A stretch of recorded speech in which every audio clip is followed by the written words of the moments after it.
This meeting is being recorded. Vocês conhecem aquele romance, não sei se é romance, uma novela do Marquês de Sade, Juliette. O que está fazendo esse barulho, hein? Está fazendo um pim toda hora. Estou fazendo um pin, né? Será que sou eu aqui no celular? Tem um pin aí, não tem? Também estão ouvindo. É aqui, cara. É no meu. Como é que desliga essa merda? É no meu que tá. Depois eu tenho que pegar uma aula aí com. Coloca para vibrar, Luiz, lá em cima na notificação, você deve estar recebendo. Né? Depois eu falo com a Tereza ou com a Alice. Né? Tereza Neves ou Alice Silva, desligar, para me dar uma. É 11h10? 11h10. O quê? O número da... Não, é 11h70. 11h70, tá bom. Muito bem. Então, sim, só que então vamos voltar para ficar gravado. Lá na passagem 11h50, quando Prometeu, depois de Ío ter descrito todo o seu périplo, né, que acabou a conduzindo a esse local onde Prometeu está agrilhoado, ela pede que Prometeu revele o seu futuro, se ainda cabe, se a ela ainda cabe sofrer mais males, né? E o Prometeu, meio contrariado, mas, né, devido à insistência de Ío, descreve que ainda faltam alguns males para padecer. E, no final, ela diz o seguinte, ele diz o seguinte, dirigindo-se a ela, né? Um detalhe, entretanto, deverás ouvir. Da nobre estirpe oriunda do teu leito, um dia nascerá o herói, que vergará seu arco glorioso para me livrar. Que ela está fazendo menção ao fato de Ío irá dar à luz ao herói que irá livrar-lhe das cadeias que o prende ao monte, não é? Aquele rochedo, que é Héracles ou Hércules, depois de um longo período de expiação. Muito bem. Agora, então, Ío sai de cena, desvairada. Só que eu estou entrando de novo. E então agora vai o terceiro Estásimo, que é a terceira aparição do jogo, né? Onde as Oceanídees celebram o casamento entre seres de iguais condições, deuses com deuses, mortais entre si, evocando o exemplo de Ío. Rogam que nunca lhes aconteça atrair a atenção de Zeus ou de qualquer outro deus poderoso, né? Então, está dizendo que essa ligação de um deus com um mortal ou uma mortal sempre implica em sofrimento para o mortal, né? Muito bem, então, o coro. Vamos lá, Tereza, por favor. Sim, era um sábio, um verdadeiro sábio, o primeiro dos homens, cujo espírito pensou e cuja língua enunciou que se consorciar estritamente de acordo com a sua condição é realmente o bem maior de todos, e que jamais se deve ter vontade, quando se é apenas um artífice, de unir-se a um parceiro presunçoso por causa de sua grande riqueza e inebriado com sua linhagem. Queiram os céus que nunca nos vejais, divinas barcas, sem cuja vontade nada na vida humana se consuma, ocupando o lugar de esposa um dia no leito de Zeus Todo-Poderoso. Jamais possamos experimentar o braço de um esposo divinal. Trememos quando contemplamos Ío, a virgem sempre rebelde ao amor, sofrendo sem um momento de paz por causa da perseguição de Hera. Somente quem nos oferece núpcias condizentes com nossa condição não nos causa temor. Só desejamos que os grandes deuses não nos façam alvo do seu olhar, do qual ninguém escapa. A escolha deles é como uma guerra difícil de enfrentar, que nos promete apenas desespero, pois nos faltam as mínimas condições de defesa. A vontade de Deus é irresistível. Um minutinho, Tereza, antes de entrar o Prometeu. Olha, Então, o que ela está dizendo? Que se mantenham separadas essas duas esferas. A esfera... Atenção para você que é empresário, tem uma pergunta. Ninguém é empresário aqui, salvo o melhor juízo. O que aconteceu aí? Foi uma invasão aí dos alienígenas. Não, é porque o meu tablet, sem querer, entrou num link aqui, não sei como. Desculpa. Refeito do susto dessa invasão alienígena. Vamos lá. Então, o que ela está dizendo aqui, Tereza? Olha, isso é importantíssimo. Que se mantenham separadas essas duas esferas. A esfera do divino e a esfera do humano. Isso é um tema central, talvez o tema mais importante, pelo menos como nos diz o Junito de Souza Brandão, que é um tema central do mito grego, de tal maneira que, de uma forma ou de outra, os mitos estão sempre se referindo, direto ou indiretamente, a essa questão dessas duas esferas e dos potenciais conflitos que podem advir do encontro sempre desastrado dessas duas esferas. Não é? Então, aqui, Io, que foi objeto de desejo de Zeus, né? Padeceu todos esses padecimentos que ela acabou de descrever e os padecimentos que ainda vão ocorrer, padecimentos esses que Prometeu descreveu. Né? Me cabe lembrar, nós vimos lá na primeira peça, os padecimentos que acometeram a Cassandra, por ter sido também objeto de desejo do Apolo. Né? Então, o famoso crime de híbris, né? Hybris, híbris. Às vezes falam pecado de híbris, mas acho que pecado não tem o tempo, que pecado remonta a uma moralidade judaico-cristã que é distinta dessa moralidade grega. Então, vamos falar assim, crime de híbris é, segundo o Junito de Souza Brandão, o maior dos crimes ao que pode incorrer um mortal. Então, a palavra híbrido vem de híbris. O que é o híbrido? Aquele que comunga demais de uma natureza, não é isso? Tem aqueles animais que são híbridos, porque moram tanto na água e também moram fora da água. Né? Híbrido, né?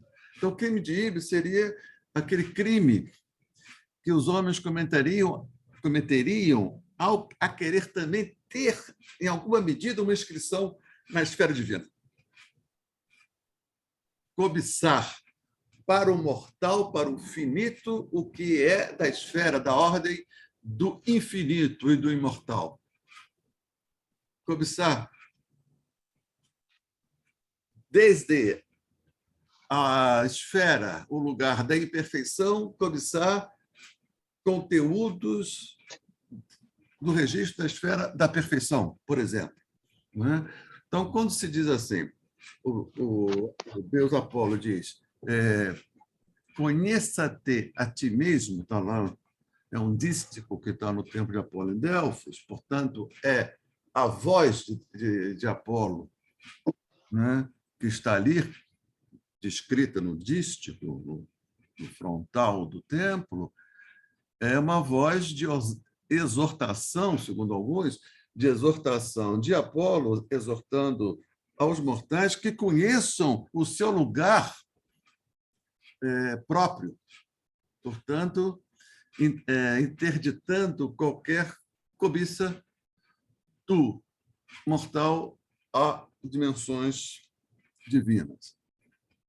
Então, isso seria, segundo Junito, uma marca importante de todo o mito, e isso aparece, tem presença muito destacada na poesia trágica. Né? E aqui está dito isso. E seria representante dessa, quando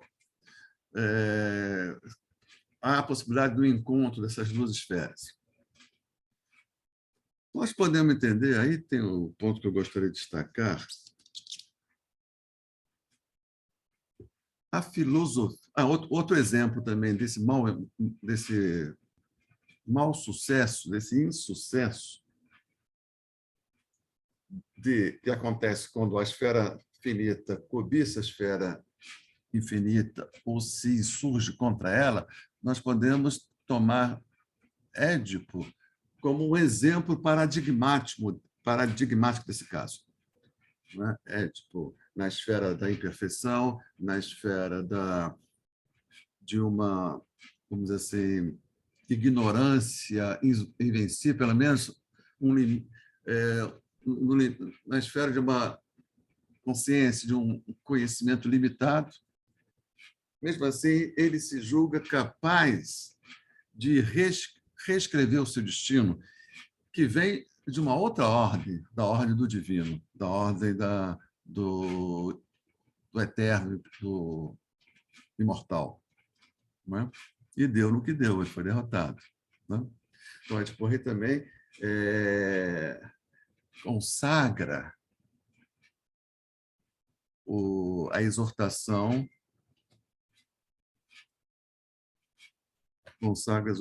para que o finito permaneça na dimensão do finito. Né? Isso adquire, essa exortação, que durante muito tempo, esses 20 séculos, a gente perdeu a capacidade de ouvir propriamente essa exortação, a gente passou a ouvir, a partir do cristianismo, essa exortação como algo indevido, como o ciúme dos deuses em relação a nós, como um ato que nos mantém cativos numa esfera limitada. Né?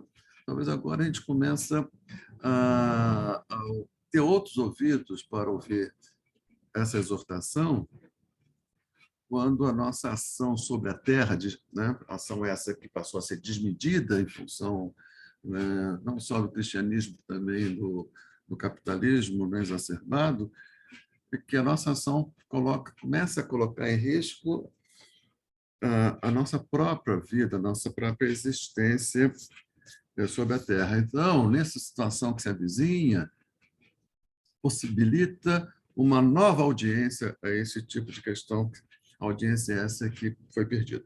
Muito bem, então o que eu quero dizer? Que a filosofia do Platão,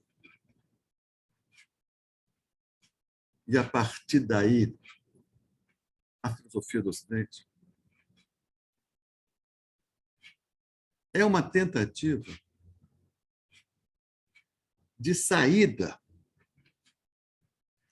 deste impasse descrito aqui pelo Coro. Está vendo só como foi preparado dramaticamente? Io descreve o seu sofrimento. Agora vem o Coro, digamos assim, teoriza e cria uma norma a partir do sofrimento descrito. Dois momentos. Io descreve: olha o que aconteceu comigo pelo fato de ter sido objeto do desejo de Zeus. Aí vem o Coro, que é sempre uma voz de uma sabedoria coletiva, uma voz de exortação à moderação, sempre, sempre, sempre. Né? Então, ela diz que não nos aconteça, né, Deus com Deus, mortais com mortais, e que não nos aconteça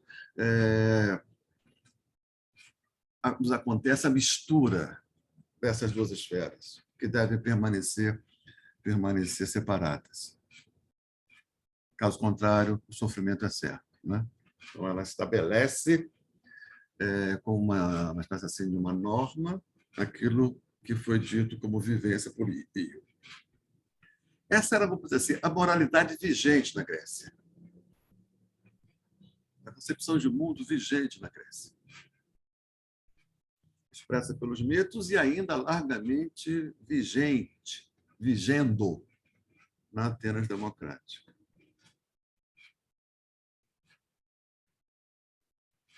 Quando Sócrates se vê no embate com os sofistas, para derrotar os sofistas, não só para derrotar, para afirmar uma alternativa a concepção de mundo e de sociedade e de ser humano exposta pelos sofistas, seja no nível da teoria, seja no nível da prática política, para se contrapor aos sofistas e para abrir um campo alternativo, Sócrates tem que lançar mão de uma visão de mundo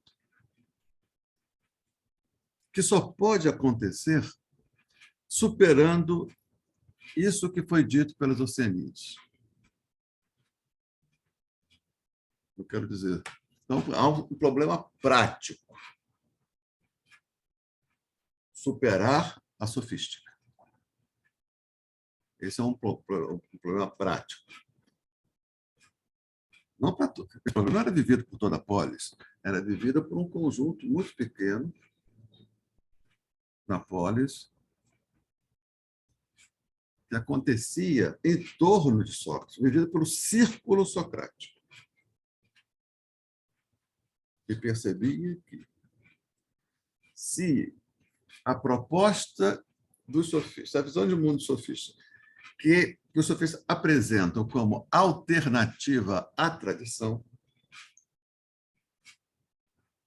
se essa proposta vinga, não haveria possibilidade da construção de uma, digamos, civilização. O ciclo socrático, Sócrates à frente, percebiam isso. Mas percebiam também que a tradição já deu o que tinha que dar, a tradição mítica, a consciência mítica. Então, tem uma proposta na mesa de superação do mito, que é reapresentado vivo como tragédia, como poesia trágica, como teatro trágico. Está ali. Ele acontece como tradição, como a força da tradição, e acontece também como elemento estético-político, como o teatro grego. E as Oceanides vêm e dizem: cada macaco no seu galho. O divino e o humano não podem se tocar, não podem ter não são vasos comunicadores, né? Comunicativos, comunicantes. Então, o Sócrates,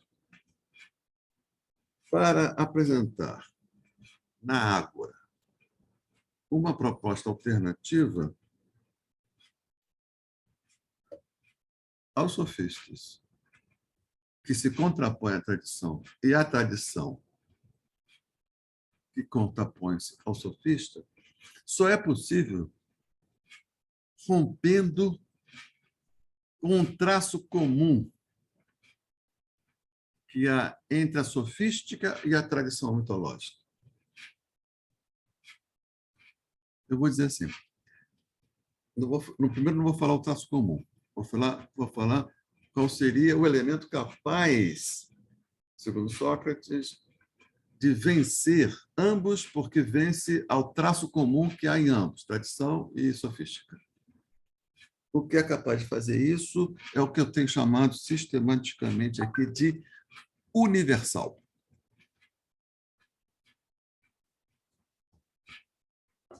Podemos chamar de também, talvez como os gregos chamassem, de logos. O que implica uma superação, seja do relativismo dos sofistas, seja dessa visão de mundo que coloca a esfera divina e a esfera humana em registro totalmente à parte um do outro.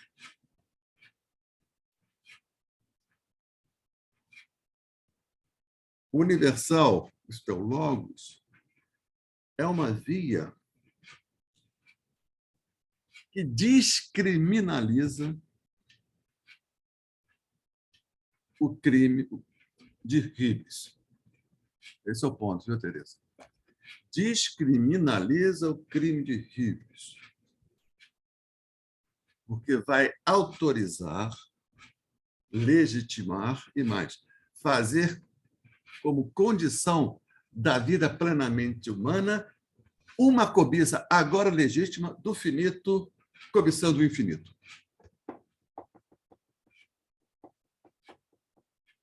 Com Platão, o finito humano pode cobiçar o infinito, ainda que não esteja no campo das suas possibilidades a posse total do infinito. Mas o desejo de infinito passa a ser legítimo, não mais, e mais do que legítimo, a condição mesma da felicidade. Nós podemos até dizer que a palavra filosofia,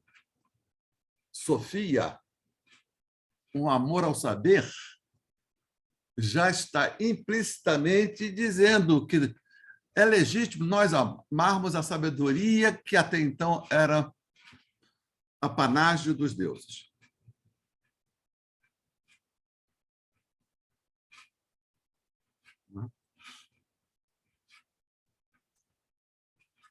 Então, para isso, Platão vai ter que...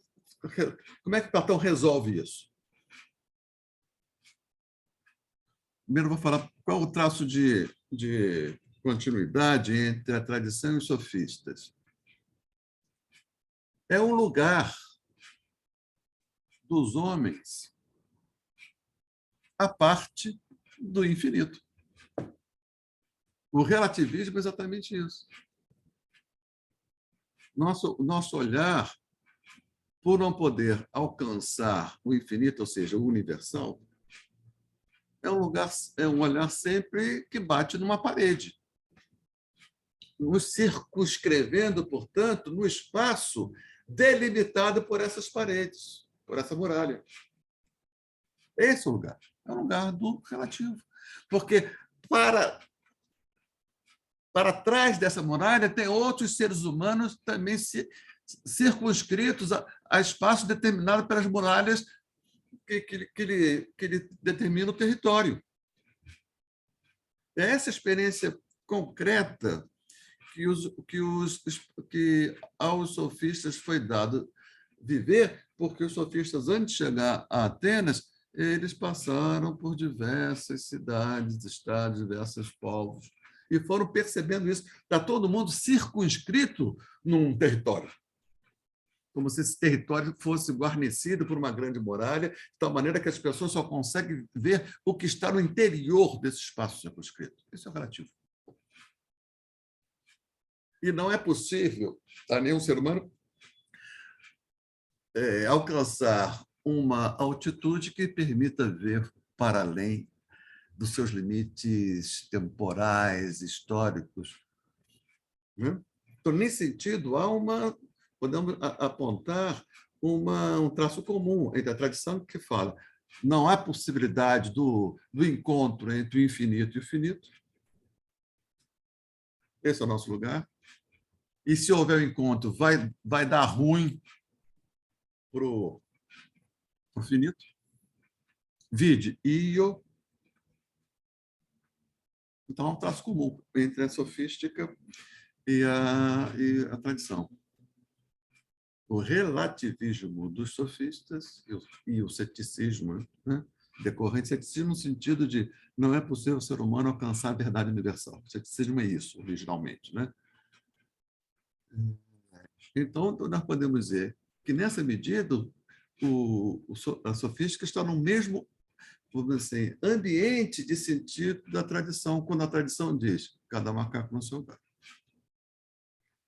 Então, o caminho metafísico é a tentativa de ultrapassar, de superação dessa fronteira que criminaliza o finito e cobiçar o infinito, que criminalizaria, tornaria crime o ser humano buscar um conhecimento de variedade universal. Tem que resolver isso. Talvez seja por isso que o Platão diga lá na República, um dos seus personagens na República, diz assim, os poetas mentem. Talvez seja porque os poetas são os cantores que cantam a separação irrevogável das duas esferas, do humano e do divino. Então, Platão só pode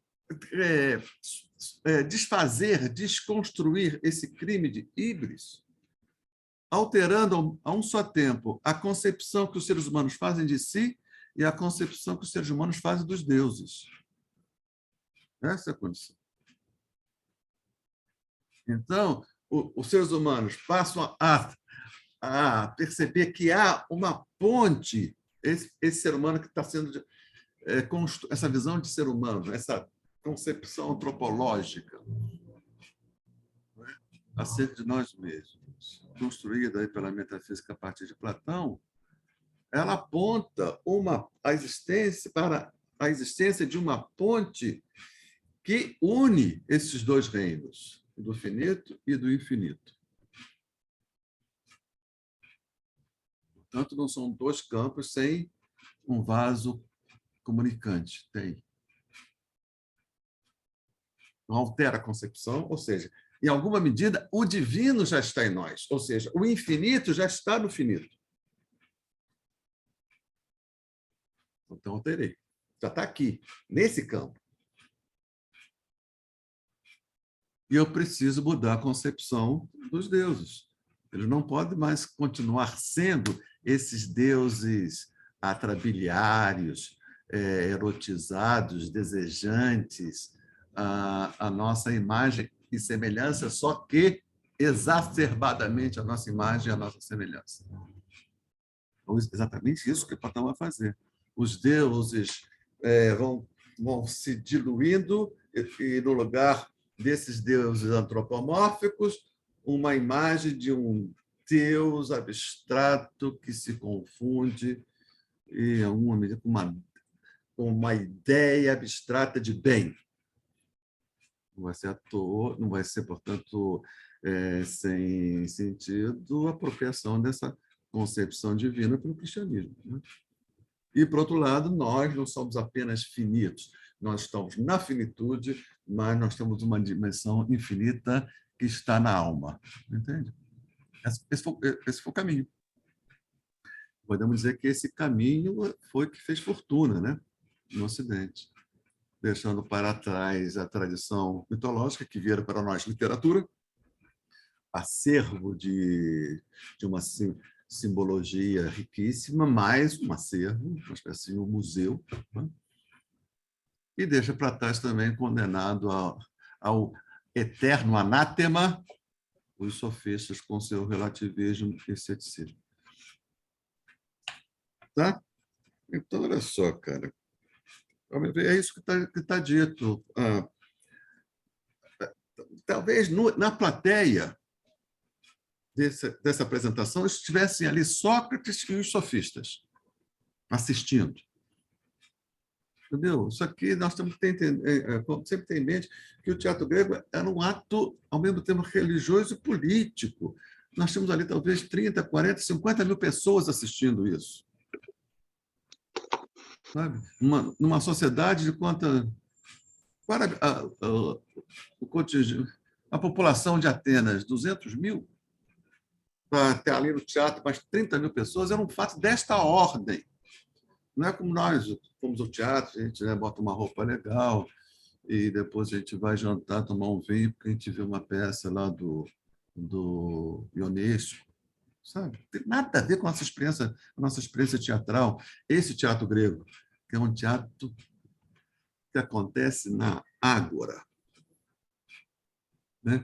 O modo como que... Acho que não existe mais, acho que nunca mais houve uma experiência estética desta magnitude, né? Porque é uma experiência estética, porque tem toda aquele comprometimento estético o coro fala numa métrica, os personagens falam em outra métrica, e tem o coro, e tem a música, e tem a dimensão plástica, né, dos personagens, que são os atores, os hipócrates, né? E tem o cenário, é toda uma experiência sensorial, intelectual, conceitual, mística, religiosa, que faz, ao mesmo tempo, o confronto no mesmo instante da tradição com a contemporaneidade que acontece como democracia jamais vivida. Entende?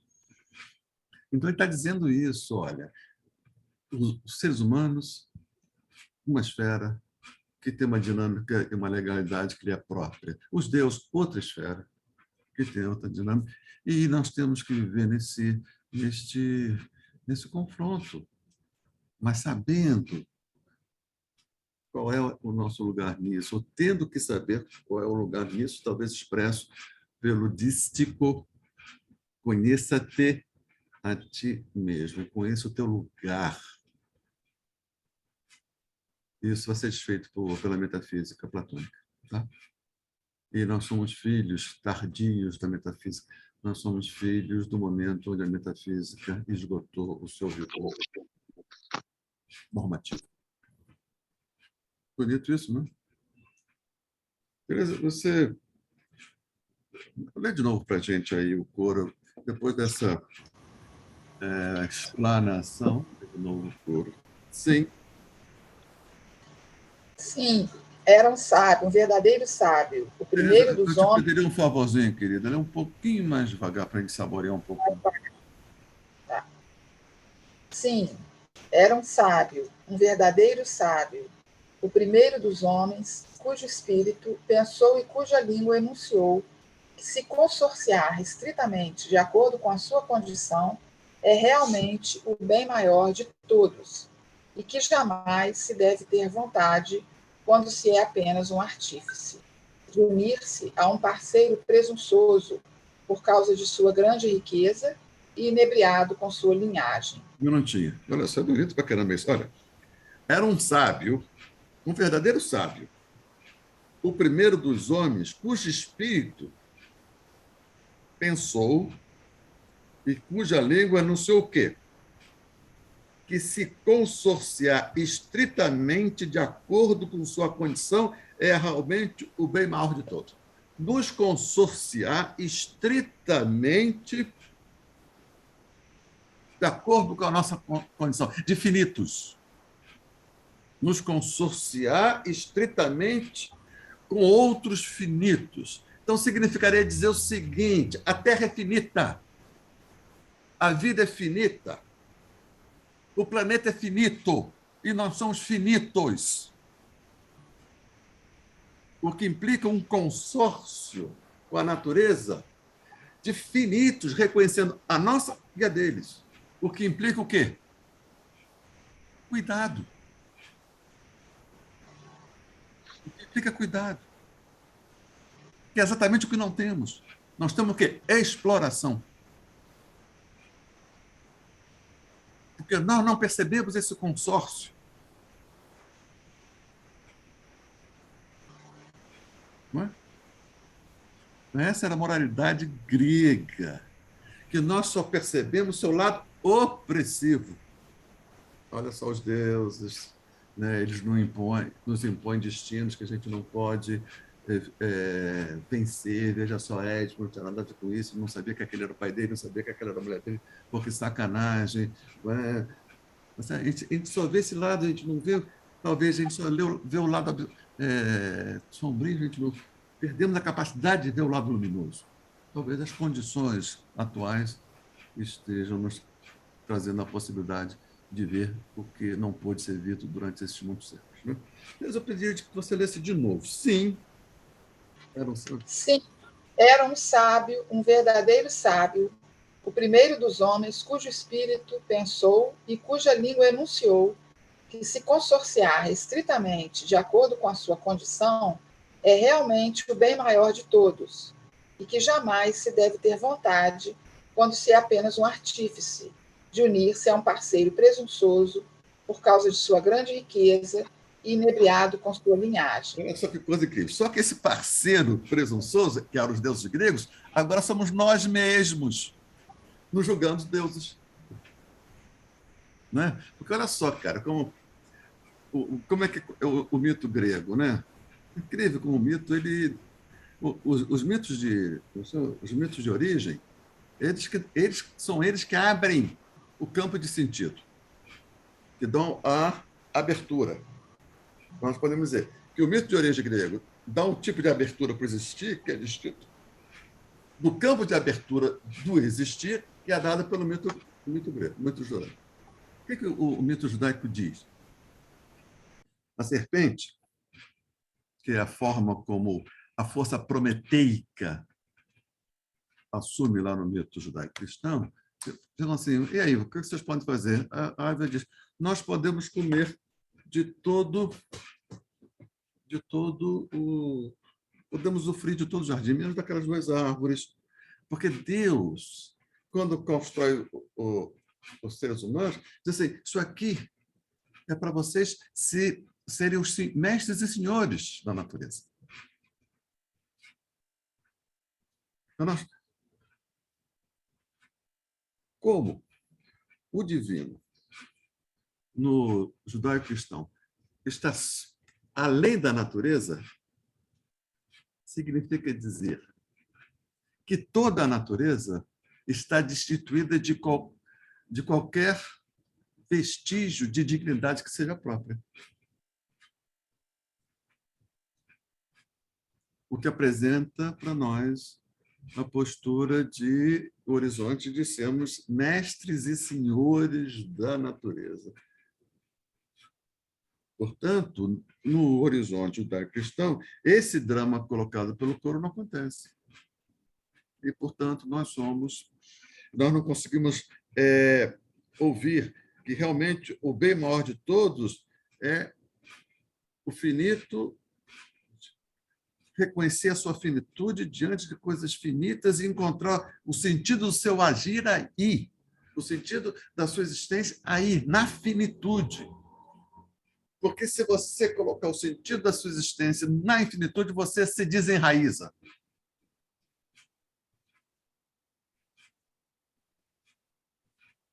E, em última instância, se enfraquece. Vamos lá, Tereza, segue em frente, por favor. Queiram os céus. Queiram os céus que nunca nos vejais, divinas parcas, sem cuja vontade nada na vida humana se consuma, ocupando o lugar de esposa um dia no leito de Zeus Todo-Poderoso. Jamais possamos experimentar o abraço de um esposo divinal. Trememos quando contemplamos Io, a virgem sempre rebelde ao amor, sofrendo sem um momento de paz por causa da perseguição de Hera. Somente quem nos oferece núpcias condizentes com nossa condição não nos causa terror.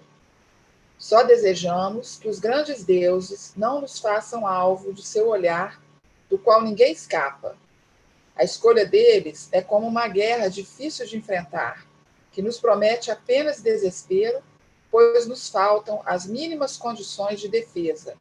A vontade de Zeus é irresistível. Êxodo. Então, o coro sai de cena, né?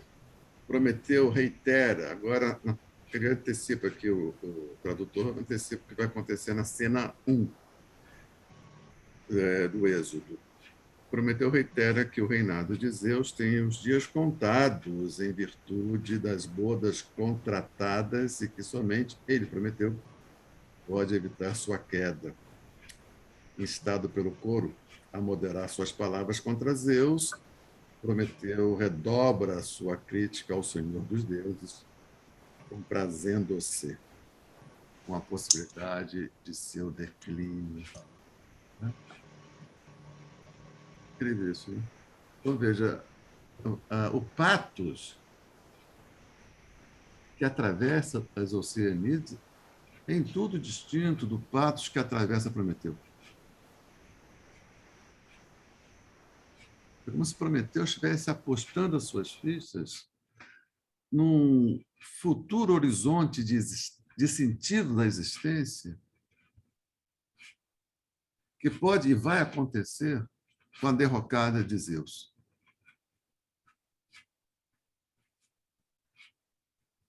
Quem vai realizar esse empreendimento, no segundo momento, é Édipo. Vamos lá, Diogo. Guilherme. Prometeu depois de um longo silêncio. Guilherme.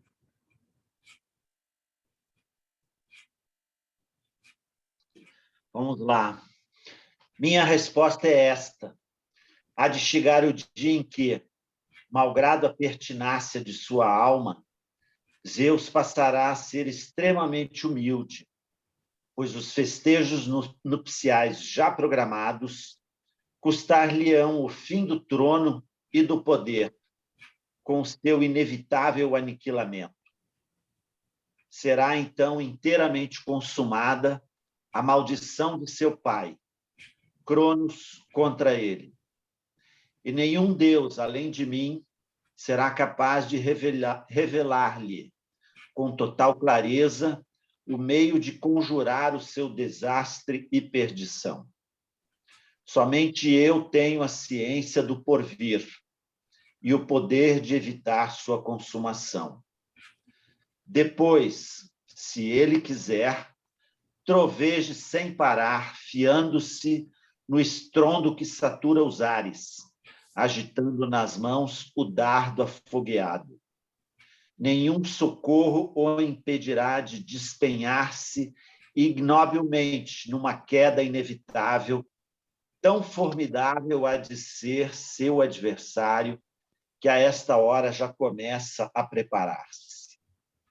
Prodigioso ser com quem a luta é árdua, descobridor de um fogo muito mais potente que os raios dele e de um estrondo colossal, capaz de sobrepor-se até ao seu trovão.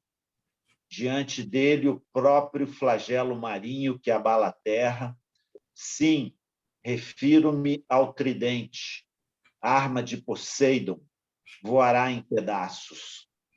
No dia em que, afinal, for atingido o alvo e tiver fim a minha longa provação, Zeus ficará sabendo qual é a distância imensurável entre reinar e servir. Muito bem, só um segundo. Isso aí que a gente entendeu isso. Né? De certa maneira,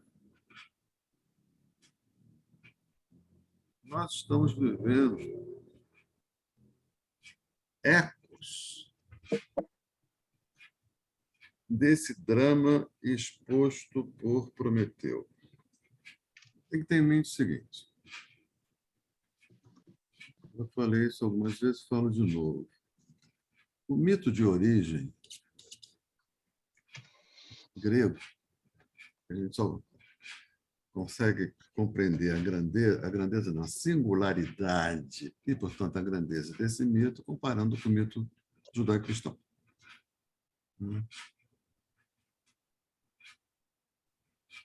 Nós somos filhos do mito judaico-cristão. Essa concepção de mundo encontra ali o seu fundamento mais arcaico, né? Inscrito no inconsciente coletivo, que vai se somar a isso, esses conteúdos que estão escritos no consciente coletivo, vai somar ao que vem ao encontro disso, sem contradição, importante, o que foi formulado pela metafísica do racionalismo grego. Disso. Só que, e como foi dito momentos antes, o racionalismo grego se faz como uma máquina de guerra contra a tradição mitológica e contra o relativismo e o ceticismo sofistas. Só que essa Grécia, que o Nietzsche chama Grécia trágica, ela nunca deixou de existir e, de alguma medida, reivindicar os seus direitos. Não é? Nós somos herdeiros da Grécia clássica. Isso que está sendo dito aqui são vozes que emanam da Grécia pré-clássica. A gente chama de Grécia... como chama que ele fala? Grécia trágica.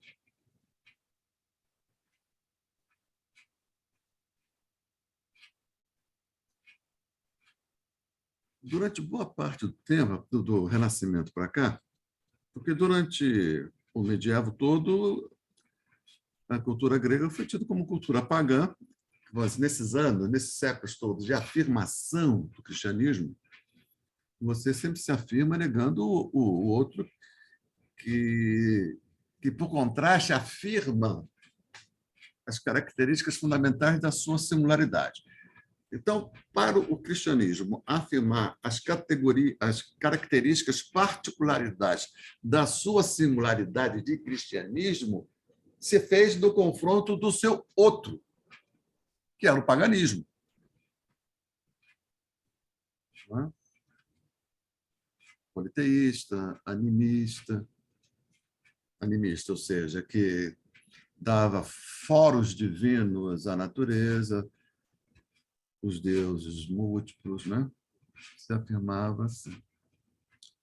Então, muito bem. Então, a Grécia, durante esse período todo de afirmação do cristianismo, todo medieval, ela foi, de certa maneira, recalcada.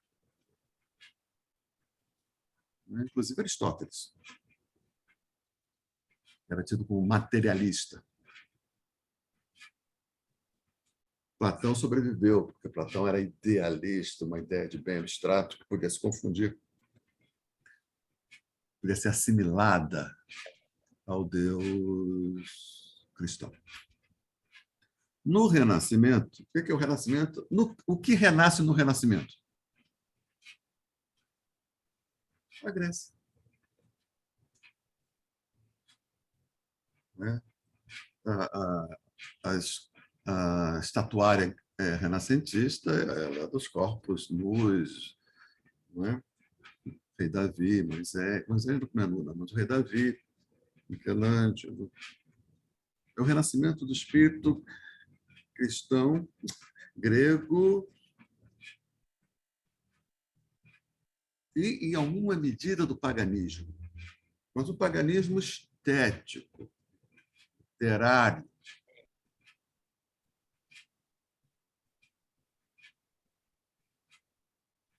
Na modernidade,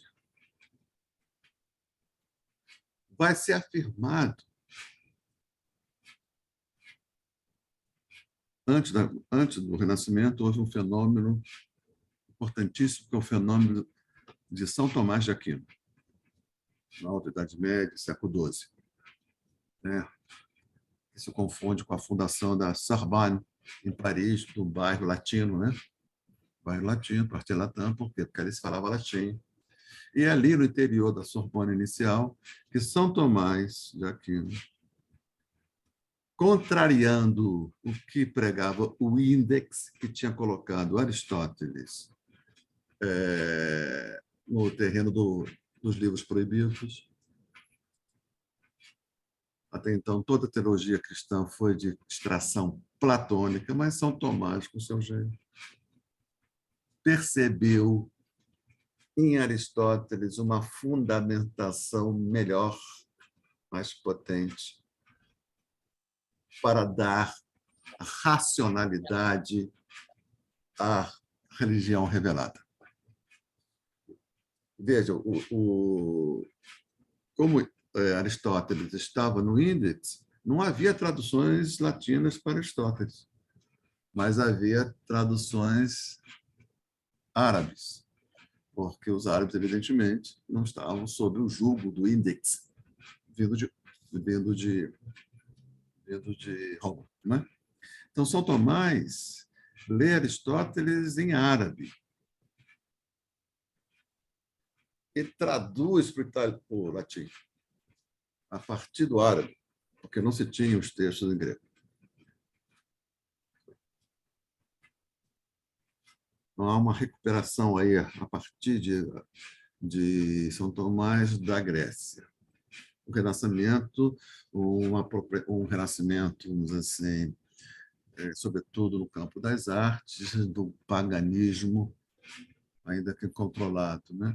E na modernidade, o que se vai fazer, então, é uma recuperação quase que total da Grécia, a democracia, a filosofia platônica e aristotélica, um certo materialismo, mas da Grécia clássica da Grécia pós-socrática. Entende? Vai ser no século XIX que vai acontecer um fenômeno novo. Aquele grande helenista, o Werner Jäger, autor daquele Paideia, ele fala que na Grécia, na Alemanha, do século XIX, vai acontecer um fenômeno muito marcante, fenômeno esse que ele, Werner Jäger, chamou de helenocentrismo. A Grécia como centro.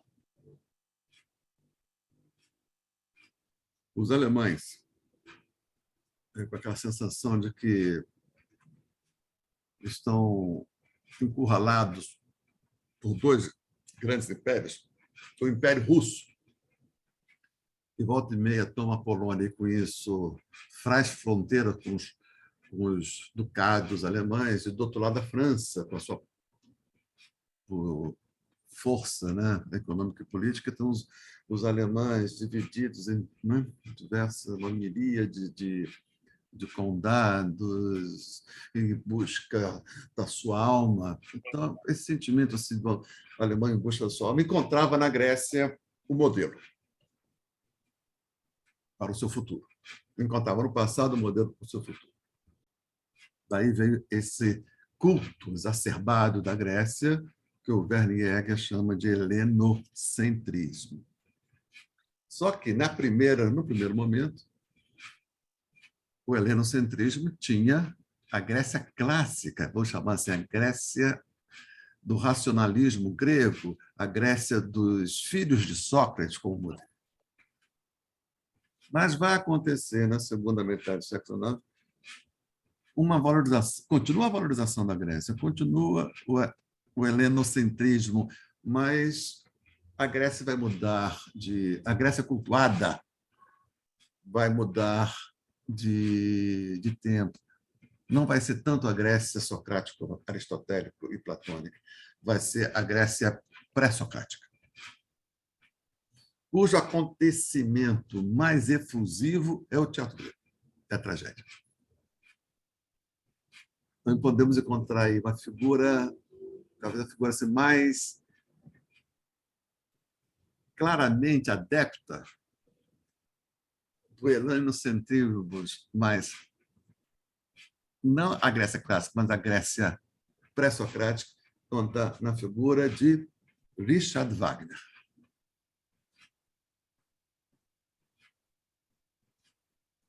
Que tentou fazer da sua ópera algo equivalente na forma e no conteúdo ao teatro grego.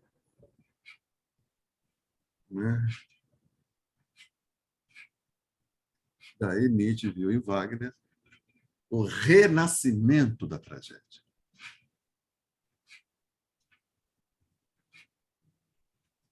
Porque essa seria a verdadeira Grécia, que deveria ser cultuada. Essa deveria ser o modelo para se ter como guia, em busca da qual os alemães poderiam sair desse atraso eterno, dessa incerteza de quem vive entre dois grandes impérios.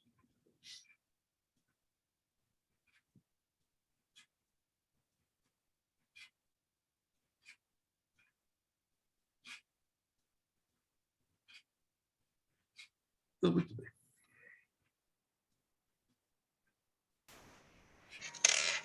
Com isso,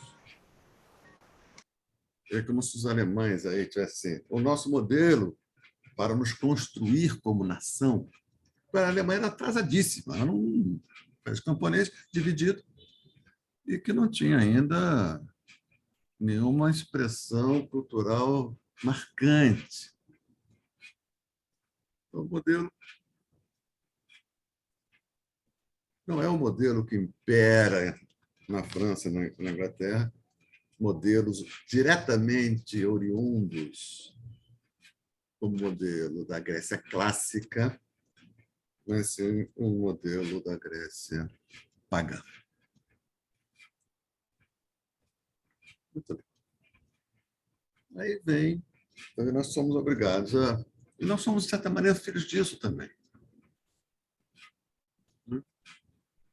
Porque nós, brasileiros, né, nós temos uma presença, ainda que tantas vezes recalcada, mas tantas vezes recalcada, que é a presença de elementos de matriz africana entre nós. Foi interessante essa escola de samba lá que ganhou o carnaval aqui no Rio, né? O Exu, né? Nesse mundo de evangelhos, colocar o Exu ali, né?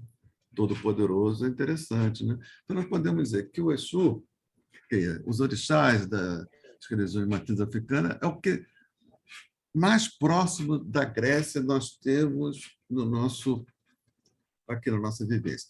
Eu quero dizer com isso o seguinte, que apesar da dominância do cristianismo, do monoteísmo, que se associa com a metafísica de origem grega, apesar disso, no Brasil e na Europa, nunca foi possível revogar para todo sempre essas manifestações de outra matriz. Então, nós sempre, de certa maneira, tivemos que levar em consideração também essa segunda opinião. E essa segunda opinião, vai que está descrito aqui, é uma concepção de mundo pela qual os donos do mundo, as potências que organizam o mundo, cedem lugar a outras potências que vão organizar o mundo de outra forma. Veja, isso não é do ideário cristão. Isso é do ideário grego. O que o Prometeu está dizendo aqui, olha, quando Zeus toma o poder de Cronos, Cronos lançou-lhe uma maldição que consiste no fato de que também vai recair sobre Zeus o que recaiu sobre mim, Cronos. Ele vai ser vencido por uma outra potência.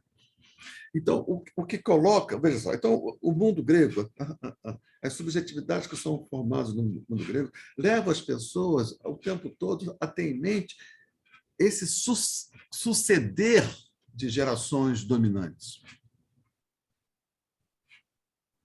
Podemos dizer que o Platão, de certa maneira, quis nos tirar das incertezas que esse suceder mais ou menos organizador, mas com uma certa abertura para o anárquico, nos poderia enfraquecer, nos tirar dessas sucessões e colocar-nos... Falou, Tereza, tchau, querida. E nos colocar numa situação de estabilidade que só pode ser patrocinada pela razão. Foi isso que acabou se afirmando. Muito bem, Guilherme. Você acabou a tua parte, não? Guilherme? Não, né? Acho que eu interrompi no caminho, né? Não, eu acabei. Agora é o Corifeu. Agora é o Corifeu? Então, vamos lá. Eu faço o Corifeu. Queres fazer de teus desejos, Prometeu, oráculos inexoráveis contra Zeus? Digo o futuro e também digo o meu desejo. Ainda devemos esperar para ver Zeus prestando obediência às ordens de um senhor.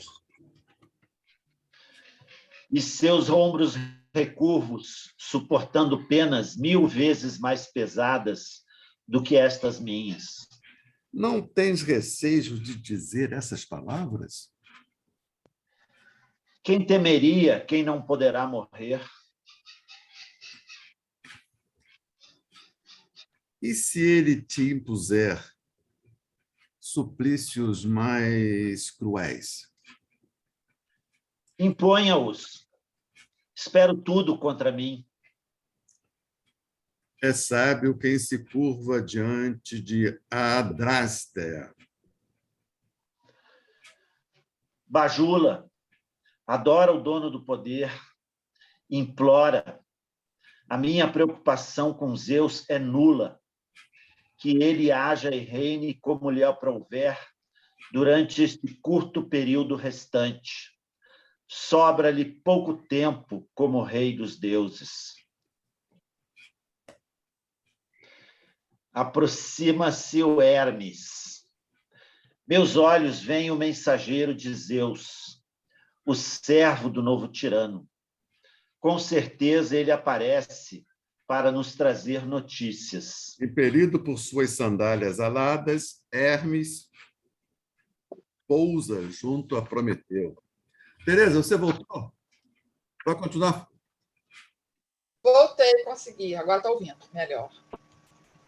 Ah, pensei que você estivesse se despedindo da gente. Eu estava sem áudio, eu não estava conseguindo ouvir nada, cortou meu Entendi som. que você já estivesse cantando para subir. Olha só, esse diálogo é impressionante, a força, né? A virulência desse diálogo. Prometeu, né?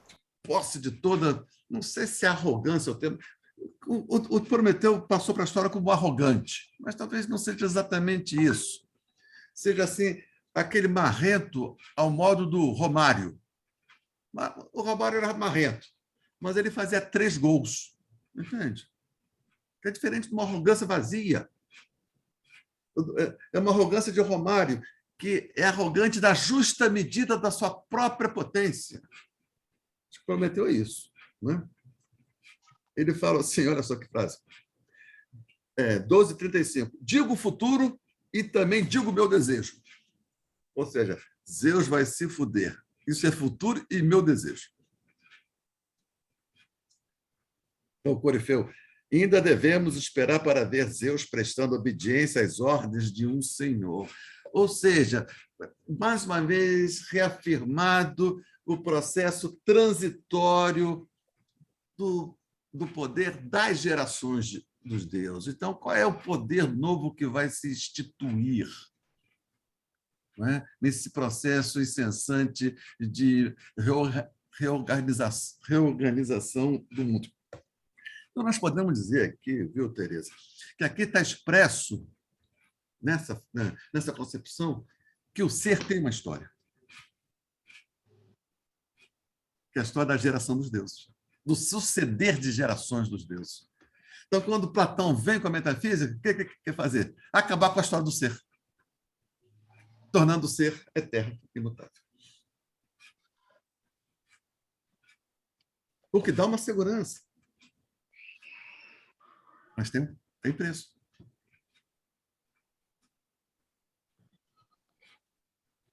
Então, veja, nesses 25 séculos do Ocidente, sempre foi valorizado frente à instabilidade inscrita pela sucessão seguida dos deuses, frente à instabilidade inscrita nisso, uma estabilidade dada por fundamentos metafísicos supostamente eternos fora da história e fora do tempo.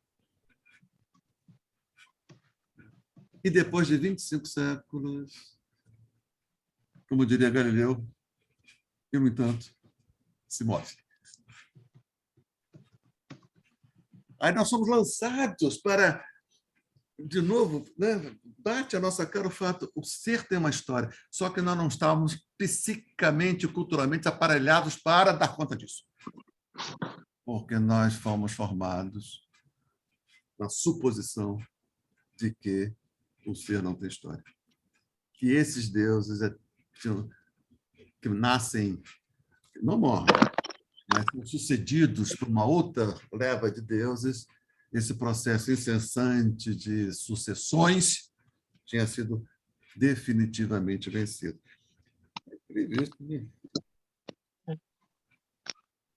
Aí Prometeu diz assim, e seus ombros, o de Zeus, né? Recurvos, suportando penas 1000 vezes mais pesadas do que as minhas. Ao Corifeu, não tens receio de dizer essas palavras? É quase um sacrílego, Prometeu. Que temeria quem não poderá morrer? Ele é Deus, né? Ele também é Deus. Ainda que não eterno, mas ele é imortal. Orifeu. E se ele te impuser suplícios mais cruéis, Prometeu, imponha-os. Espero tudo contra mim. Ele está num lugar, né, que ele se sabe e se percebe, ainda que agrilhoado, mais poderoso do que o de Zeus, porque ele tem o segredo de Zeus.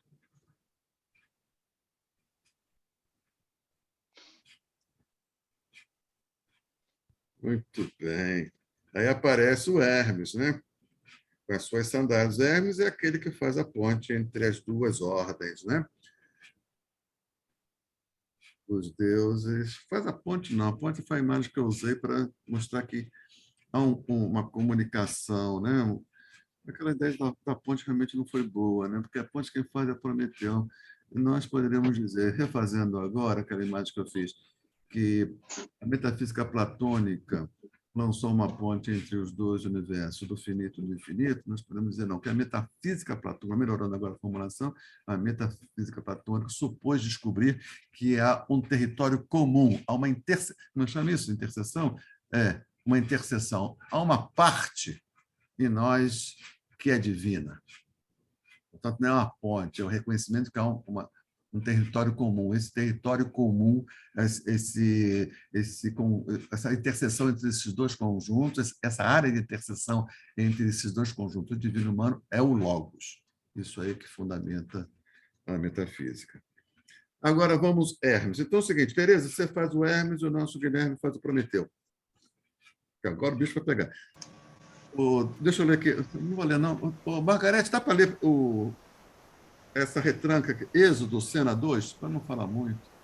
Êxodo, cena 2. Hermes, amando de Zeus. Hermes, amando de Zeus, conclama Prometeu a revelar o segredo que ameaça o seu poder. Prometeu recusa-se a fazê-lo, reiterando que, após a de Urano e a de Cronos, verá a queda do terceiro tirano celeste. Hermes adverte-o de que seu comportamento ocasionará castigo ainda maiores. Mas ele se mostra irredutível, proclamando seu ódio aos deuses, sobretudo Zeus. As Oceaníades tentam em vão convencê-lo a cooperar. Hermes anuncia o que aguarda o deus, o soterramento sob as pedras partidas pelo raio de Zeus, a águia que diariamente lhe comerá o fígado, o confinamento no abismo de Tártaro. Informa que também as Oceaníades, caso não se afastem, serão vitimadas. Elas reafirmam sua lealdade a Prometeu e Hermes sai. Prometeu descreve os trovões e os raios que atingirão o penhasco, soterrando-os e ao couro, e invoca o testemunho de Têmis, sua mãe, e do éter, para o tratamento indigno que sofre. Olha, vamos agora vem uma parte muito importante também, vamos deixar para a próxima, tá? Bonito isso, né? Vamos consolidar um pouquinho o que nós falamos. Vamos lá, gente, com vocês. Obrigado, Margarete. Ô, Luiz, eu queria falar primeiro porque eu vou ter que sair. Embora o que eu queira mesmo era a gente tentar marcar. Lembra que a gente pôde marcar aquela aula extra sobre a clareira? Sim. E eu queria te perguntar se isso que você tratou hoje aí, né, dessa questão do Logos, do universal, como uma resposta, vamos dizer assim, né, do Platão, né, a esse crime de híbris, enfim, né, essa desmedida, né, esse avanço em direção ao imortal, né? Se isso tem uma relação com a quadratura do Heidegger, a questão lá do habitar o céu, a terra, os mortais e os imortais, né? Ô, Tereza, eu não conheço isso, não, da quadratura. Então, onde é que tem isso? Não, isso não sei se é Heidegger, né? Ele, naquele texto lá do habitar, os modos de habitar, as formas de habitar, ele trata dessa quadratura, mas eu também não sei muita coisa sobre isso. Eu sei que ele descreve a forma humana de habitar, né? Estabelecendo essa quadratura, o céu, a terra, os mortais e os imortais. Não tenho o que dizer. Que eu achei que pode ter a ver com essa questão dessa interseção aí que você está falando, né? Dessa interseção entre... Eu queria chamar a atenção aqui, nessa fala, sobretudo essa última do Prometeu, uma coisa que eu tenho tentado sempre trazer, uma coisa que a gente perdeu, tendo em vista o fato de a nossa civilização ter uma índole metafísica. O que é isso? Né? A gente só consegue compreender por contraste. Então, se o mito de origem grego diz que essa situação que o grego está é resultado, é o estado da arte de um processo ainda em progresso, olha só, visão de mundo advém daí. Ou seja, que subjetividade é construída nesse ambiente. Quando Zeus diz assim, quando Zeus confessa na prática que teme os seres humanos, evidentemente que ele está supondo que os seres humanos vão ser a nova geração que vai dominar. Óbvio. E não confia no poder de articulação e de organização do real a partir dos deuses. A gente só vê como uma espécie de um ciúme doentio. Né? Ele é o guardião da ordem. Esses que vão tomar o seu lugar têm potência suficiente para ocupar esse lugar de guardião da ordem? O Prometeu supõe que sim, aposta nisso. Édipo, de certa maneira, foi aquele indivíduo que viveu em si essa tarefa como uma espécie assim de protótipo, de plano piloto. Entende? Foi um ensaio. Não à toa que ele se fudeu, porque quem conta essa história é a tradição. Então, a metafísica platônica, o Sócrates, nos sofistas, eles tinham que estar, ele assegurado, de que se podia ingressar numa outra ordem, mas que essa ordem não estaria mais submetida a esse incessar, esses ciclos infidáveis de conflito entre forças organizadoras do real. Porque agora se encontrou a única real força organizadora do real e ela é, nela mesma, imóvel. Motor imóvel, Platão, Aristóteles. Portanto, fora do tempo. Né? Fora do tempo. Então, nós temos que nos reconciliar com isso que está fora do tempo. E nós temos uma dimensão disso, porque isso é óbvio. Então, já isso tudo faz sentido para nós. Né? O verdadeiro sentido. Portanto, a metafísica não veio de uma idiosincrasia, de um exotismo, de um capricho. Ela veio com uma tentativa de resolução de um aspecto. Então, o que o Rai está tentando dizer para a gente, que, contando isso como a história do ser. Portanto, nós podemos dizer que a primeira história do ser é dada pelo mundo articulado por Geia e Urano. Porque ali o ser toma forma. Abriu-se uma clareira. Antecipando um pouco o que a gente vai trabalhar, Tereza. Clareira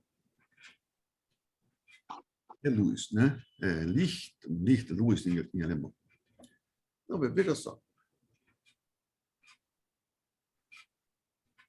É como se fosse a Lua. Nós vemos a Lua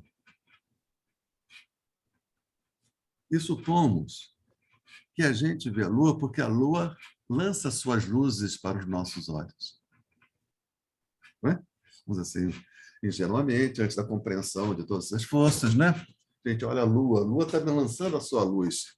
Ela está dizendo com sua luz o que ela é. A gente, luz. Mas a gente, depois, somos chamados a perceber que é aquela luz que faz com que a Lua seja do nosso mundo, que compõe o nosso mundo. Aquela luz não vem dela. Vem da clareira. Ou seja, no nosso mundo tem entes. A gente supõe que nós percebemos os entes, porque os entes têm luz própria. Ou seja, que o ente está ele mesmo dizendo o seu sentido. Um exemplo sempre do bar. Aqui é um garçom, porque ele é garçom. Vem dele o fato de ser garçom. Emana dele o fato de ser garçom. Como emana de mim o fato de ser cliente. Como emana daquela cadeira o fato de ser a cadeira. Não, aquele cara é garçom, aquele é lua, porque tem uma luz iluminando a lua para a lua poder ser do nosso mundo. Existe um bar iluminando aquele garçom, fazendo que ele seja garçom. Esse bar é a clareira. Esse bar que é a luz, que lança a luz e, de tal maneira, faz com que os entes sejam capazes de serem vistos e, portanto, os tornam elementos do nosso mundo. Aí nós podemos dizer o seguinte, uma clareira, a clareira que lança a luz e torna os entes, portanto, entes de mundo. Só que a luz tem uma história. Basta, não sei se vocês lembram, aquelas boates de luz negra. Lembra? Adoro. Você adora luz negra? Adorava, é. Então, veja. É a luz, aquela clareira aberta pela luz negra fazia com que os entes fossem algo distinto do que eles são ou seriam, sendo não uma luz negra, uma luz normal, digamos assim. Entende? Então, o ente ele é propriamente o quê? O Kant vai dizer assim, o ente só é ente iluminado. Ente sem luz é coisa em si. E como a luz não brota dele, o sentido, em alguma medida, brota da luz que o ilumina. E como as luzes não são iguais, pode ser luz negra, aquele ente vai compor o meu mundo de uma forma. Se não for luz negra, for uma outra luz, aquele ente vai compor meu mundo de outra forma. Portanto, é o ôntico, é o ontológico que conta em última instância. É a luz que está iluminando os entes. Que adquira que participe do meu mundo por serem eles entes, mas por serem iluminados por aquela luz, por aquele tipo de clareira que se abriu. Entende? Então, muito bem. Então, Geia e Terra, quando o mundo se organiza como Geia e Terra, o cosmos está se organizando, aquilo é uma clareira que abre um campo de sentido.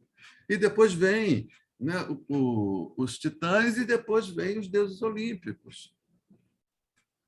Cada um desses constituindo clareiras distintas. Eu estou fazendo uma forçação de barra, porque não seria exatamente clareira, porque não tem ser humano ali.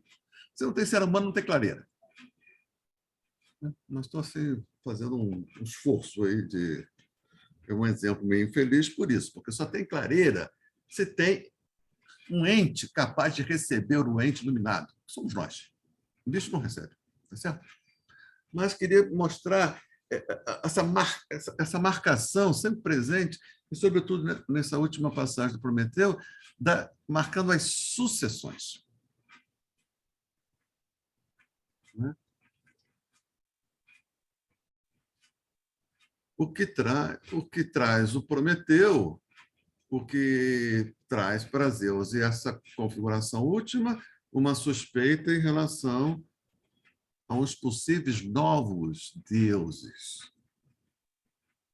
Prometeu, não sei se irresponsavelmente, está patrocinando a emergência desses novos senhores.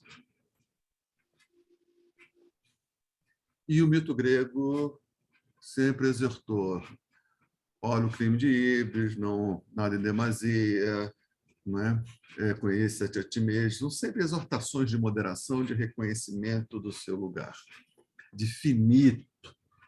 Aí vem a metafísica, que resolve esse problema ao seu modo. Né? supostamente, portanto, tirando o ser da voracidade do tempo, porque ali não é efetivamente... O ser sempre foi estável, mas essa estabilidade não era aparente, não era presente, porque a voracidade dos deuses, etc, etc, etc. E o que nós vimos que mesmo a metafísica também, essa nova geração de deuses elegidos pela metafísica, eles também estão envelhecendo, né? E a crise que decorre disso está presente diante de nós. Sim, Tereza, o que mais?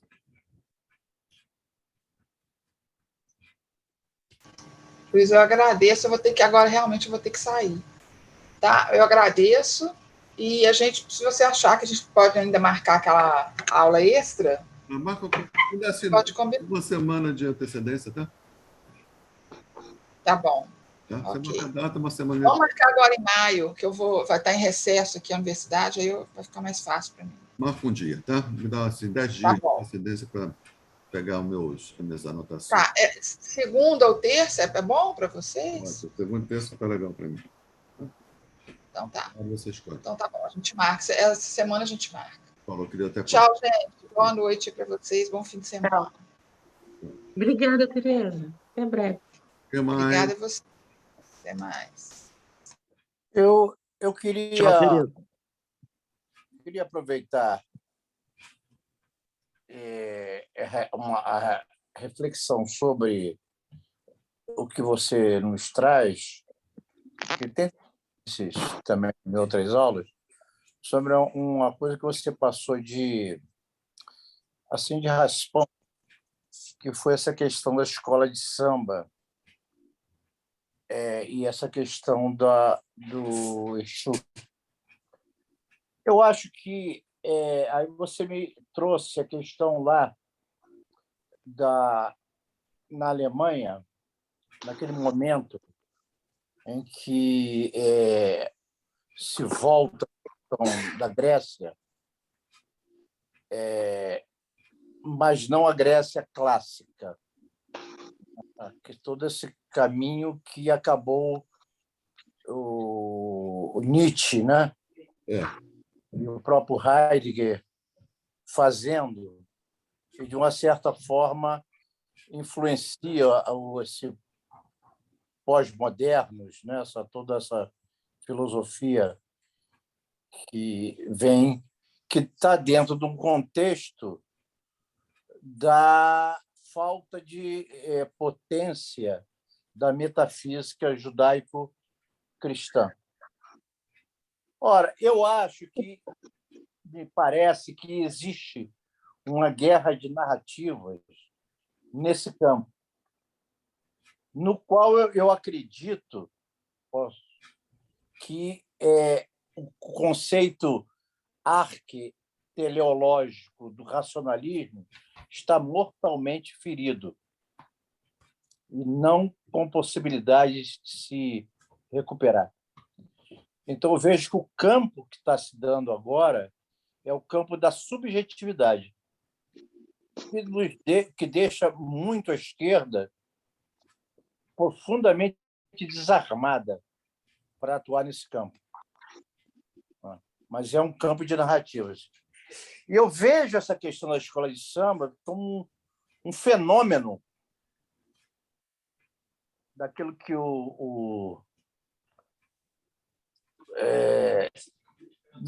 se coloca como conceito de massas, assim, de respostas do que está acontecendo nessa luta de religiões entre a questão das igrejas pentecostais, com esse racionalismo vamos assim, capitalista e tal, não é? E uma série de coisas que vão acontecendo. Então, esse mundo, eu acho que é um mundo muito interessante do que está ocorrendo. E eu vejo essas religiões já que vêm da África e tal como um novo componente no mundo globalizado. Tem muita força mesmo, esse panteão essa forma de analisar as coisas de uma forma, como assim, não racional, mas dentro de um conceito mais horizontal. Existem alguns cientistas que vêm se preocupando com isso. Eu queria só alertar, eu não vejo se você percebe isso, é apenas um elemento que me traz essa percepção e eu fico muito impressionado com o que está ocorrendo. Né? Essa questão da luta subjetiva que está se travando, da forma de se pensar, da forma de novo mundo, me leva muito para o Spinoza, do conceito de Deus imanente, a visão de Deus imanente que ele tem, que se contrapõe àquele Deus, vamos assim dizer, da revelação, aquele outro tipo de Deus, que é o Deus transcendente, né? E o Deus eminente, esse Deus imanente, que é muito ligado à questão da natureza, de Deus, é a natureza, muito interessante no sentido de que eu acho que a filosofia ela tem que caminhar por um sentido de cada vez mais se desvencilhar de uma concepção, vamos assim dizer, que é iluminista, de racionalismo que levou esse mundo capitalista. Quer dizer, é uma leitura diferente do tradicionalismo, embora tenha um componente parecido no sentido de vamos assim, se chocar com essa visão do racionalismo. Eu queria saber o que você pensa dessas minhas observações.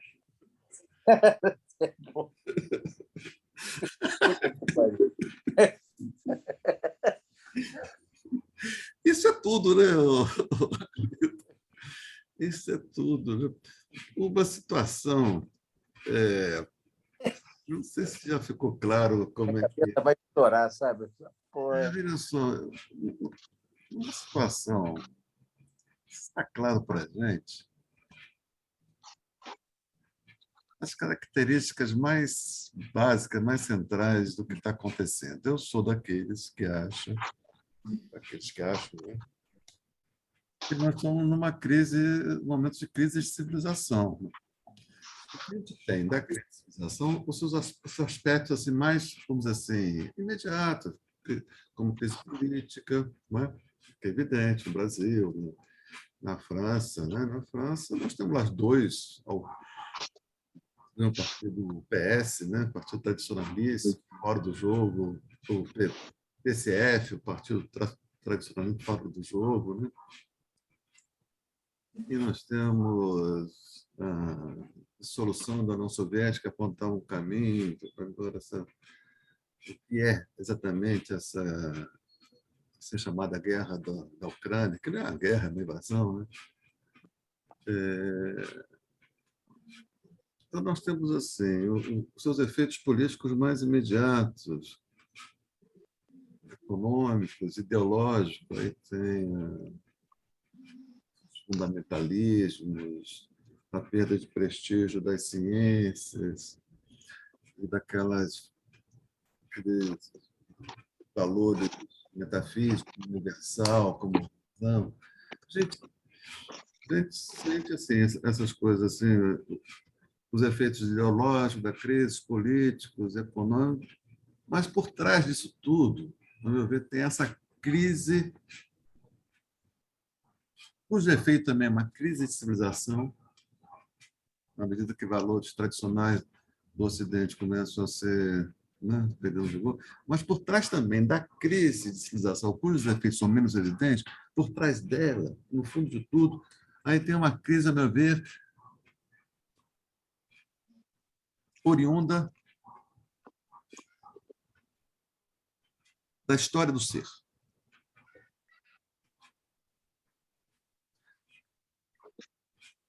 Quando o Heidegger diz assim, o ser tem uma história, ele não está propondo isso. Ele está constatando. É possível constatar, ao homem de gênio, constatar isso no século XX. Descartes não podia constatar, porque isso não era constatável. Platão, muito menos. Quando Platão, aquele empenho todo, só que Platão e Aristóteles, de deixar para trás essas sucessões violentas das guerras dos deuses, que organizavam a vida dos homens, para organizar a vida dos homens agora em bases seguras, eles apostam que as bases seguras eram pela razão. Não é porque eu quero, porque a razão permeia o cosmos e nos permeia. E a razão é estável, a razão é universal, a razão é igual a si mesma. Bom, é isso. Supôs que se encontrou um fundamento estável a partir dos quais seria possível edificar tudo mais. Isso tudo mais vamos chamar de civilização. Então, se supôs de início que, por definição, o ser não está no tempo, o ser não está na história. O que está na história são as derivações humanas construídas a partir do ser. O Heidegger vai associar ser com clareira. Aquilo que ilumina com uma determinada luz. Portanto, a luz também tem história. Então, os deuses iluminaram os entes com uma determinada luz, que fazia com que os entes tivessem uma determinada configuração, por causa da luz e por causa dos entes, nesse jogo.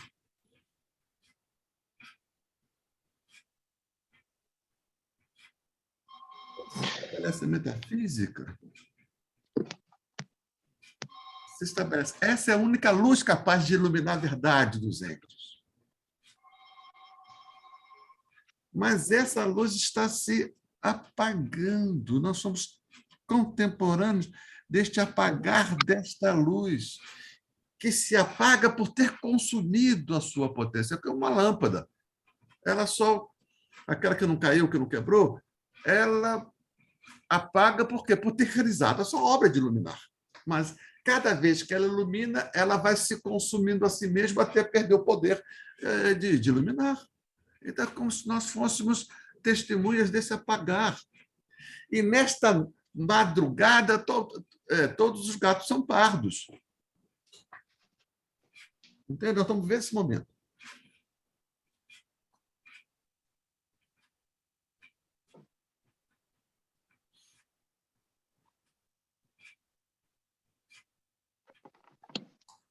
Aí fica assim.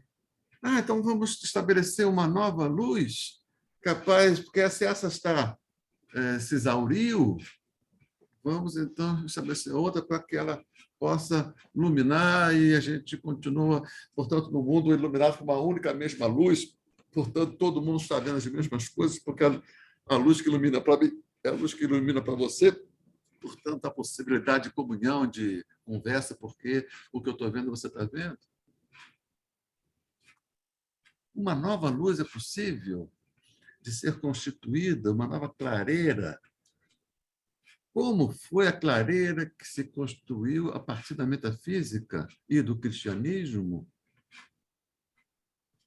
Se for possível, quanto tempo vai demorar para se construir isso? É possível? Quanto tempo?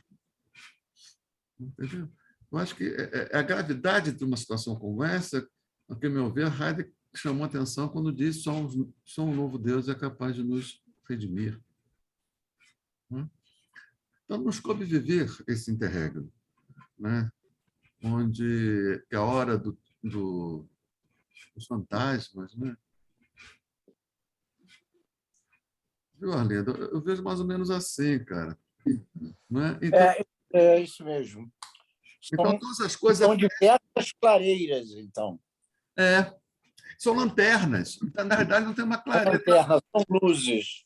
São lanternas, cada um com a sua lanterna. A gente pega uma lanterna, a gente faz uma vaquinha e compra uma lanterna maior, aí vai iluminar um campo maior, entendeu? Ou eu tenho meu isqueirinho, eu vivo apenas com aquilo que ilumina, que é capaz de ser iluminado pelo meu isqueiro, ou uma lanterna coletiva. E aí tornam as guerras étnicas de cada um com a sua lanterna. Então, no caso, por exemplo, ali na Rússia, a grande Rússia, querendo iluminar a Eurásia, enquanto que na Arábia, outra luz. Enfim, a grande Rio lá com o Xangô. Enfim, né? Olha, por exemplo, assim, há uma corrente, assim, acho que o Foucault ele não veria isso com maus olhos, ele veria isso com uma extraordinária oportunidade de florescer a criatividade, as potências, porque nós já não estamos mais tangidos, tocados por essa luz mesma que ilumina tudo da metafísica. Lembra que o Foucault ele apoiou a Revolução dos Ayatollahs? Lembra disso? Fomos buscando. Lembro.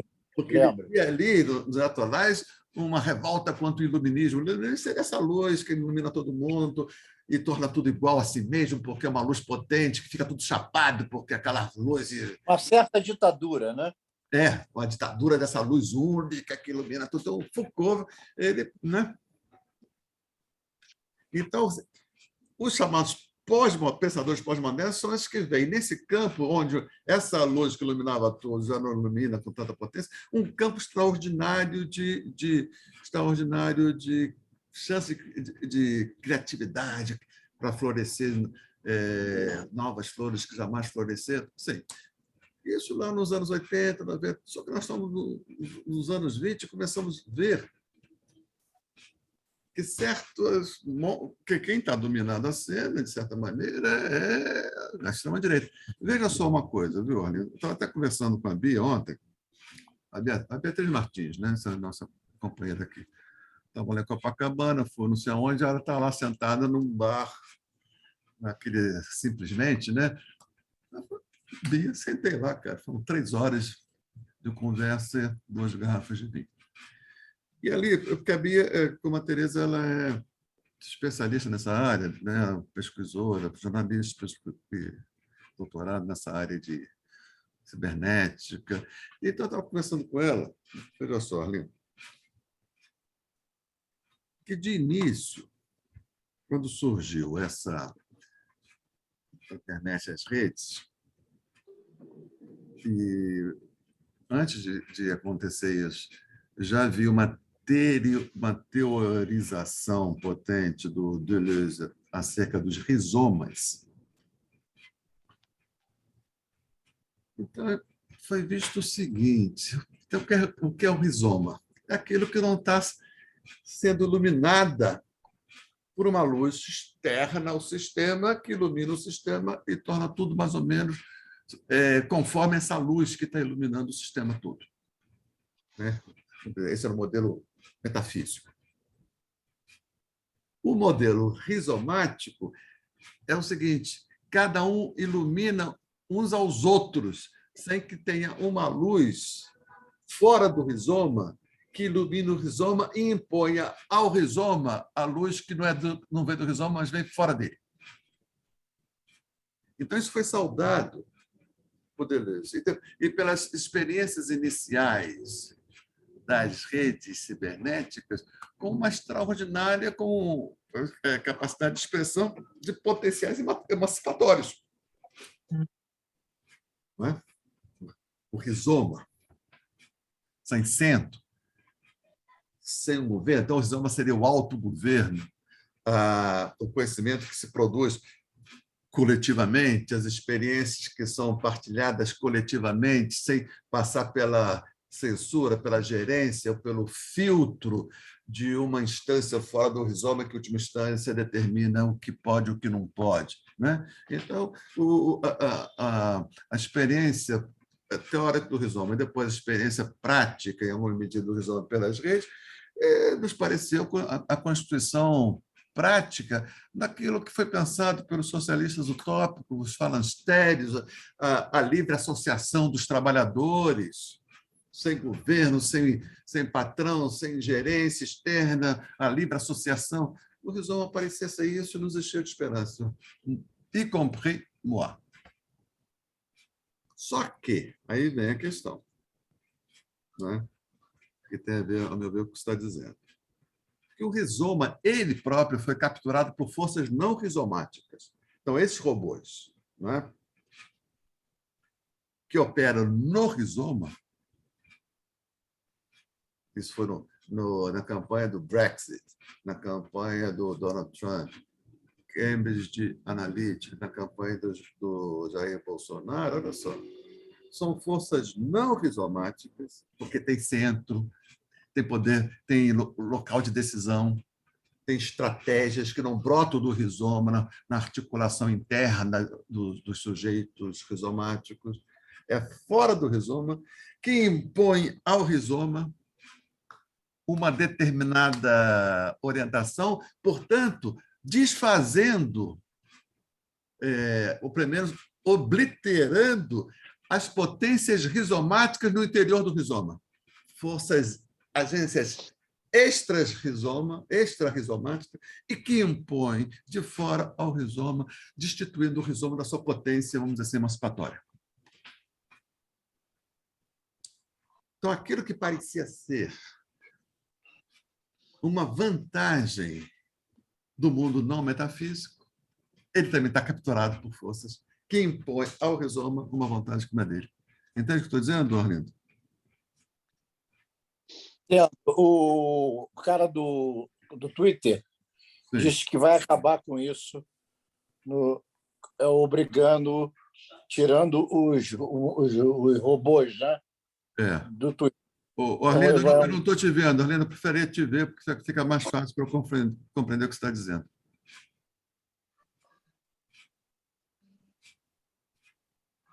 Arlindo? O cara que comprou o Twitter... Eu vi. Arlindo, porque ele falou que vai abrir os códigos, que chama, né? Ou seja, você, quando recebe uma mensagem, vai saber, isso aqui veio do robô, isso aqui veio do Arlindo Pedro, isso aqui veio do patrocínio. Então, ele falou que vai fazer isso. Eu digo para você, duvido. Nesse sentido, ele quer restabelecer ao rizoma a sua dinâmica rizomática, né? Sim. A dar crédito. Talvez até sem saber, mas... Não, da prática. Ele não tem talvez ele não tenha nessa teoria. Ele tem uma experiência, uma intuição quanto a isso, né? Então, seria restituir ao rizoma a sua força rizomática que ele resolve tecnicamente. Que nós supomos que, se é rizomática, ela tem conteúdos emancipatórios extraordinários. Talvez signifique apostar numa espécie de uma natureza humana, benéfica em si mesma, só basta um certo rousseauismo, né, do Rousseau, que, se todo mundo tiver exposto ao seu próprio desejo, encontrando outros desejos, o que resulta daí é potencialização dos desejos, né? Porque não tem um centro, porque resulta. Então, ele disse isso. Isso realmente é uma coisa... Ele é rico, ele é exótico, ele é autista, né?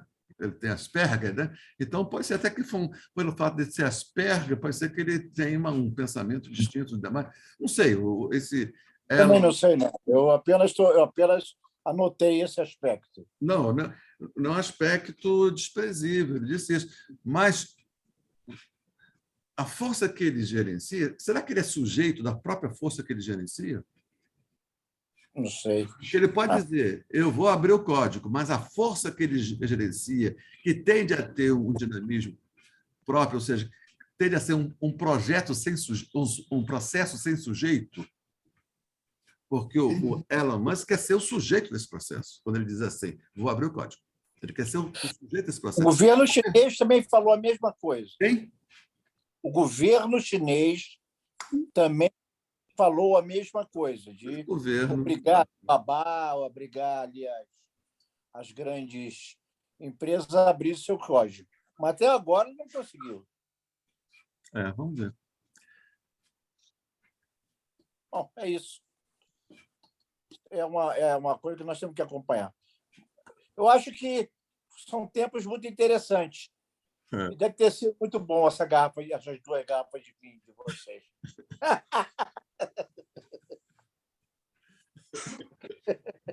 Não, os tempos a gente pode reclamar de tudo, menos de tédio, né? Tédio não. Tédio não existe, é verdade. E nem falta de emoções fortes, né? É isso, Guilherme, Anita, Isabel. Mais alguma coisa? Não. Não, Luiz, o que eu... Guilherme.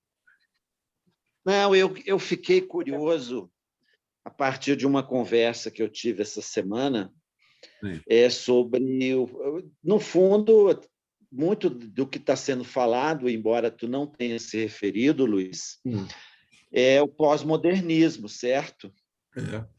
Exatamente. E eu fiquei curioso, a partir dessa conversa, foi sobre quando surge, né? Acho que tu citou quem foi um autor. Enfim, eu fiquei até curioso de recuperar. Quem? Lyotard. A Sociedade Espetáculo, é isso? Não, esse é o Guy Debord. Lyotard, As Grandes Narrativas. As Grandes Narrativas, Não, eu queria assim, me situar historicamente o pós-modernismo, né? Porque aí é isso, pós-modernismo foi de esquerda ou foi de direita ou não foi nada disso? O que ele expressou? Guilherme, é o seguinte, anota isso para a gente começar na aula de quarta-feira tratando disso. Você lembra? Lembro. Bom, né? Legal. Quando que ele surge, seus principais autores, entender um pouco como que surge essa corrente teórica moderna. Então, a gente começa na quarta-feira sobre Me Lembra, anota aí para você também não esquecer, faz uma formulaçãozinha, né, para a gente começar daí, na quarta-feira, tá? Tá legal. Falou, queridos e queridas, bom fim de semana. Um abraço para comigo. vocês todos. Tchau. Até Um abraço. Amanhã é 1º de maio. Está no Rio, Arlindo? Estou no Rio. Olha, cara, a gente está marcando um almoço amanhã lá no Fiorentina, a partir de 1h30. 1h30 na Fiorentina, tá legal. Tá legal? Legal, aproveitem. Falou, aquele abraço. Falou. Tchau. Divirtam-se. Obrigada.